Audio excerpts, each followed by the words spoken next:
Сегодня мы с Кузей расскажем вам сказку. Ой, Зынь-вынь. а? Это по-какому? Зынь-зынь. Кузя, кто это? Я не знаю. Вынь-зынь-зынь. Зань-зань-зань. Вынь-зынь-зынь. По-китайски, Кузя, ты понимаешь? Нет. Я тоже нет. Вот надо учить китайский. Здорово я вас разыграла. Да. А ведь в Новый год все очень любят разные розыгрыши. И посмотрите, я не зря выбрала китайскую маску.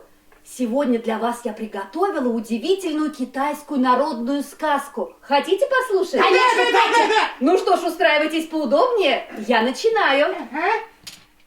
Китайская сказка о том, как Ча превратился в дракона. Ой, страшно. Жил когда-то человек по имени Ча.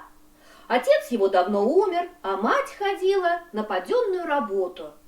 Сам Ча пас коров у богатого помещика. И вот однажды он отправился в поле накосить травы.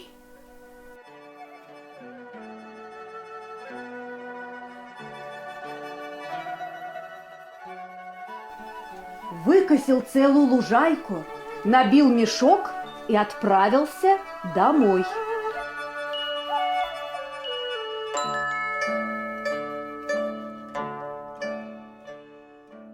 На другой день приходит на то же место, смотрит, а трава там такая, будто ее никогда и не косили. Густая, высокая, сочная.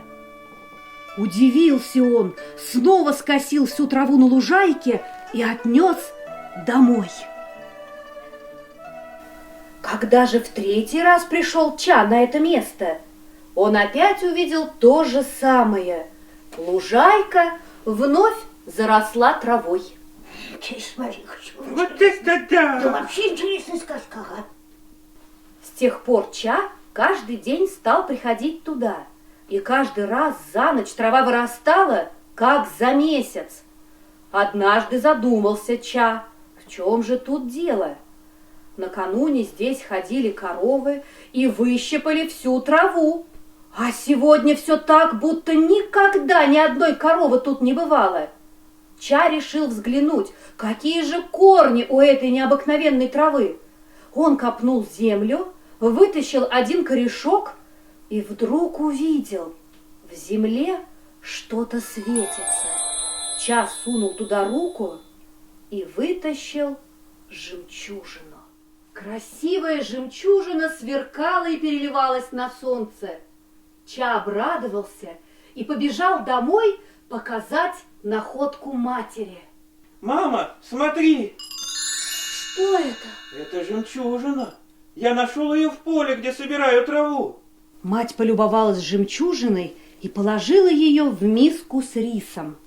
И с той поры, сколько бы Ча с матерью не съедали рису, их миска всегда оставалась полной. Сначала мать удивлялась, а потом поняла, что жемчужина волшебная. Она спрятала ее в шкатулку с монетками, и с этого дня деньги в доме не переводились.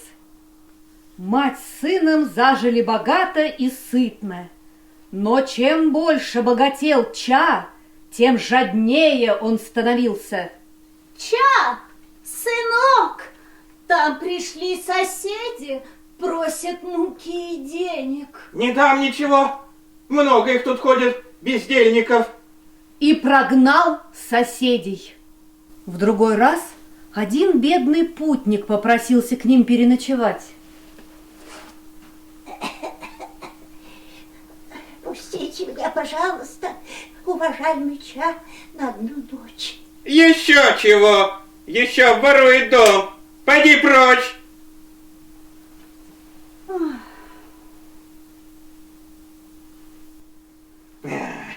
Прежде Ча был веселым и добрым парнем, а теперь становился все злее и скареднее. Сынок, Ча, Пойди прочь. Это все мое.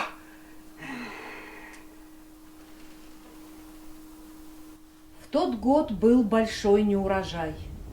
Соседи голодали, рису давно уже ни у кого не было. Люди ели кору с деревьев, а у Ча ломились закрома от зерна. Он даже кур кормил рисом. Соседи решили в последний раз пойти к Ча, попросить у него рису в долг. Ча, сынок, помоги соседям. Еще чего! И разговаривать с ними не буду. Лучше уйду. Взял он свою жемчужину, положил ее в рот и ушел из дома. Потом, что не отвлекай, Кузя. Дошел Ча до леса и присел отдохнуть на камень. Посидел он немного и заснул, а во сне не заметил, как проглотил жемчужину.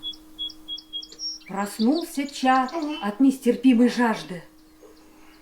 В животе жгло, будто там горел костер. Язык и горло пересохли. Побежал Ча домой.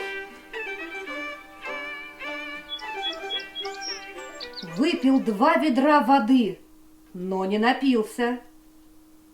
Тогда пошел он к реке, лег на живот и стал пить прямо из реки. Пил, пил, выпил пол реки, а пить все хотелось. И вдруг Ча почувствовал, что все его тело ломит, голова болит, руки и ноги сводит. Дышать стало трудно, перед глазами пошли круги, а пить захотелось еще больше. С трудом подполз Ча ближе к реке, наклонился и увидел в воде страшного дракона с чудовищными клыками, кривыми когтями на заросших шерстью лапах, с длинным, покрытым чешуей хвостом. Из пасти дракона вырывались пламя и дым, а клыки зловеще щелкали. И вдруг понял Ча, что это его отражение. Он испугался, завыл, заметался. Но все неистовство его было напрасно. Превратиться снова в человека он не мог. Вот как был наказан Ча за свою жадность. Ужас какой! Вот такая поучительная сказка. Кузя, понял, а ты иногда жадничаешь, вот превратиться в такую. Я больше не буду. Конечно! Ну что же, друзья, а нам пришло время ложиться спать. Спокойной ночи, ребята.